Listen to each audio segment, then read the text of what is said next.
खिलाफत से विभाजन तक, वो बीज जो 1946 में फला।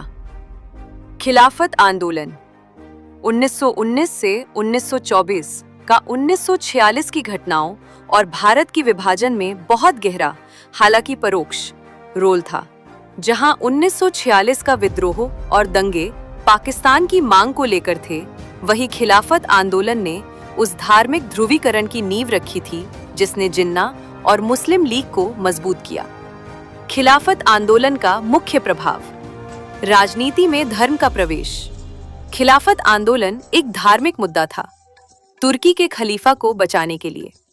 1919 प्रथम विश्व युद्ध खत्म हो चुका था, तुर्की का ऑटोमन एम्पायर टूट रहा था, जिसे गांधी जी ने अंग्रेजों के खिलाफ हिंदू मुस्लिम एकता बनाने के लिए समर्थन दिया था। हालांकि इससे अस्थायी एकता तो आई, लेकिन इसने भारतीय राजनीति में धार्मिक प्रतीकों और भावनाओं के इस्तेमाल को जायज ठहरा दिया। बाद में जिन्ना ने इसी तरह की धार्मिक भावनाओं का इस्तेमाल पाकिस्तान की मांग के लिए किया।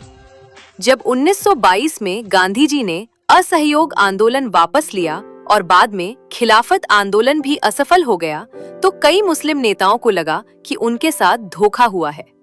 इसके बाद मोपला विद्रोह 1921, केरल में मालाबार क्षेत्र में खिलाफत आंदोलन के दौरान शुरू हुई एक स्थानीय बगावत, मोपला विद्रोह, धीरे धीरे सांप्रदायिक हिंसा में बदल गई, जहां हजारों हिंदुओं को निशाना बनाया गया। इन घटनाओं ने दोनों समुदायों के बीच अविश्वास की ऐसी खाई पैदा कर दी जो 1946 तक पहुंचते पहुंचते डायरेक्ट एक्शन डे जैसे भयानक नरसंहार में बदल गई।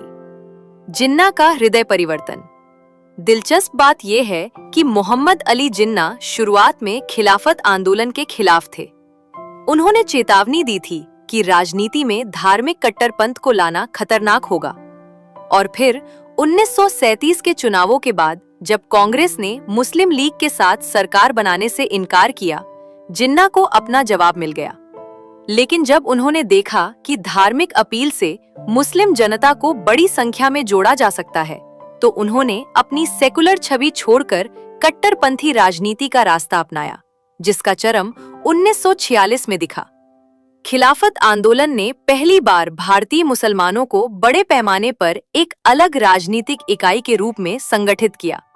इसने मुस्लिम लीग को ये सिखाया कि कैसे इस्लाम खतरे में है जैसे नारों से भीड़ इकट्ठा की जा सकती है। 16 अगस्त 1946 में जिन्ना ने इसी संगठित शक्ति का उपयोग अंग्रेजों और कांग्रेस को डराने के लिए किया। बंगाल के मुख्यमंत्री सुहरावर्दी ने उस दिन पुलिस को छुट्टी दे दी। कलकत्ता जल उठा। ये हिंसा अचानक नहीं थी, ये उस धार्मिक राजनीति का चरम था जिसकी नींव 25 साल पहले रखी गई थी। निष्कर्ष, 1946 में जो हिंसा हुई वो रातों रात पैदा नहीं हुई थी। खिलाफत आंदोलन ने जिस सांप्रदायिक चेतना और धार्मिक राजनीति को जन्म दिया था, 1946 के दंगों में उसी का भयानक रूप सामने आया। 1947 में भारत आजाद हुआ, लेकिन 2 टुकड़ों में। इतिहास हमें ये नहीं बताता कि कौन सही था और कौन गलत। इतिहास हमें ये बताता है कि जब राजनीति में धर्म का इस्तेमाल होता है तो उसकी कीमत आम इंसान चुकाता है। खिलाफत से विभाजन तक की ये यात्रा सिर्फ एक ऐतिहासिक घटना नहीं है, ये एक सबक है।